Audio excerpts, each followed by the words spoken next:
Friends, ഇന്നത്തെ വീഡിയോയിൽ അടുക്കള എപ്പോഴും വൃത്തിയാകാനായിട്ട് നമ്മൾ ചെയ്യേണ്ട കുറച്ച് കാര്യങ്ങളാണ്. എന്നും രാത്രി ഉറങ്ങുന്നതിന് മുന്നേ നമ്മൾ കിച്ചൺ സിങ്ക് നന്നായിട്ടൊന്ന് കഴുകി വിടാം. പ്രത്യേകിച്ച് നോൺ വെജ് ക്ലീൻ ചെയ്തിട്ടുണ്ടെങ്കിൽ, നോൺ വെജ് വറുത്ത് ഫ്രൈ ചെയ്തിട്ടുണ്ടെങ്കിലൊക്കെ നമ്മൾ ഇപ്പം മീനൊക്കെ, എസ്പെഷ്യലി മീൻ, ബീഫ്, മട്ടൻ, ചിക്കൻ പിന്നെ അത്ര ഒരു ഓയിലി നമുക്ക് വരില്ല. മീനൊക്കെ ആകുമ്പോൾ എങ്ങനെയും ചെതമ്പലും ബ്ലഡും കാര്യങ്ങളുണ്ടാവും. പിന്നെ അതുപോലെ തന്നെ ബീഫാകുമ്പോൾ അതിൻ്റെ എണ്ണ മെഴുക്കുണ്ടാവും, മട്ടനാകുമ്പോൾ കൊഴുപ്പൊക്കെ ഉണ്ട്. അപ്പോൾ ഇതൊക്കെ എന്ന് പറഞ്ഞു കഴിഞ്ഞാൽ നമ്മളുടെ സിങ്കിനെ നമ്മൾ വാഷ് ചെയ്യുമ്പോൾ തന്നെ, ഇതൊക്കെ കഴുകിയെടുക്കുമ്പോൾ തന്നെ നമ്മുടെ സിങ്കിലൊക്കെ എണ്ണയും ഇതും ഒക്കെ ആവും. അപ്പോൾ അത് ആ ദിവസങ്ങളിൽ പ്രത്യേകിച്ച് നമ്മൾ കുറച്ച് ലൈസോളോ അല്ലെങ്കിൽ എന്തെങ്കിലുമൊക്കെ ഇട്ട് നമ്മൾ ഒന്ന് കഴുകുകയാണെങ്കിൽ പിറ്റേ ദിവസം രാവിലെ എണീച്ച് രാത്രി എല്ലാം ചെയ്ത് കിടക്കാം. രാവിലെ എണീക്കുമ്പോൾ നമുക്ക് എന്തെങ്കിലുമൊക്കെ കുക്ക് ചെയ്യാൻ തോന്നും, അടുക്കള വൃത്തിയായിട്ടിരിക്കണം കാണുമ്പോൾ. അതുപോലെ തന്നെ നമുക്ക് പറയാനുള്ളത്, നമ്മൾ മാക്സിമം നമ്മൾ ക്ലോറോക്സ് പോലെ സംഭവങ്ങൾ അല്ലെങ്കിൽ ഐസോൾ സംഭവങ്ങളൊക്കെ ഉപയോഗിച്ച് ക്ലീൻ ചെയ്യുകയാണെങ്കിൽ നമ്മുടെ സിങ്ക് എപ്പോഴും നല്ല പളവളാന്ന് വെട്ടിത്തിളങ്ങും. നമ്മൾ ഈ സർഫൊക്കെ വെച്ച് ക്ലീൻ ചെയ്ത് കഴിഞ്ഞാൽ അത്രയും, ചിലവരൊക്കെ അങ്ങനെ കണ്ടിക്കുക, സർഫിൻ്റെ ഇതൊക്കെ വെച്ചിട്ട് ജസ്റ്റ് ചെയ്യും. അങ്ങനെ ചെയ്ത് കഴിഞ്ഞാൽ ഒരിക്കലും അത്ര നല്ല ഷൈനിങ് വരില്ല.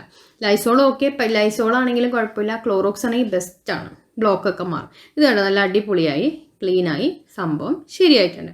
ഇനി നമ്മൾ കിച്ചൻ്റെ സ്ലാബൊക്കെ, ഇവിടെ മിക്കപ്പോഴും ഞാൻ ചപ്പാത്തി പോലെ സംഭവം ഉണ്ടാക്കുന്നതുകൊണ്ട് എന്നും കിച്ചൺ സ്ലാബിൽ പൊടിയാണ്. രാവിലെയും വൈകുന്നേരം ചപ്പാത്തിയാണ്.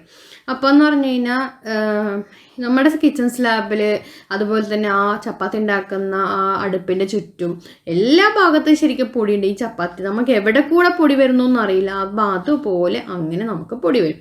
അപ്പോൾ നമ്മൾ ഇത് മാക്സിമം എപ്പോഴും അത് ക്ലീൻ ചെയ്ത് വെക്കുകയാണെങ്കിൽ നമുക്ക് എപ്പോഴും അടുക്കള നീറ്റായിട്ടിരിക്കും.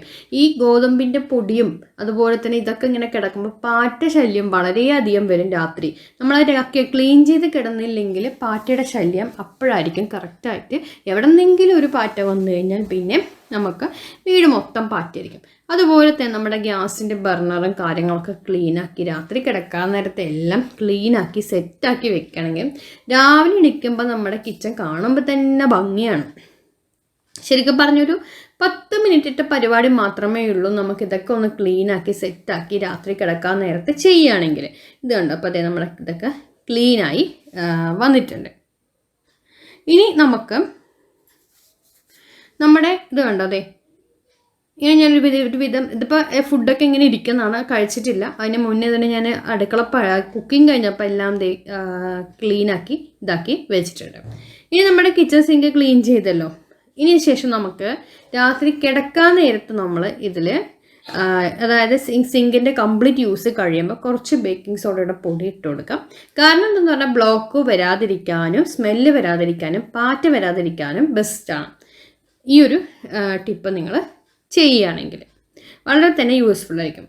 പിന്നെ വേറൊരു കാര്യം, ഇപ്പം നാളെ രാവിലെ നമ്മൾ ചപ്പാത്തിയൊക്കെയാണ് ഉപയോഗിക്കുന്നുണ്ടെങ്കിൽ ഇന്നലെ മാവ് കുഴച്ച് ഫ്രിഡ്ജിൽ വെക്കുകയാണെങ്കിൽ രാവിലത്തെ പണിയാണെങ്കിലും വളരെയധികം എളുപ്പമായിരിക്കും. അപ്പം ഈ ഒരു ഇതൊക്കെ ഫോളോ ചെയ്യുന്ന കിച്ചൺ നല്ല അടിപൊളി ക്ലീൻ ആയിരിക്കും കേട്ടോ.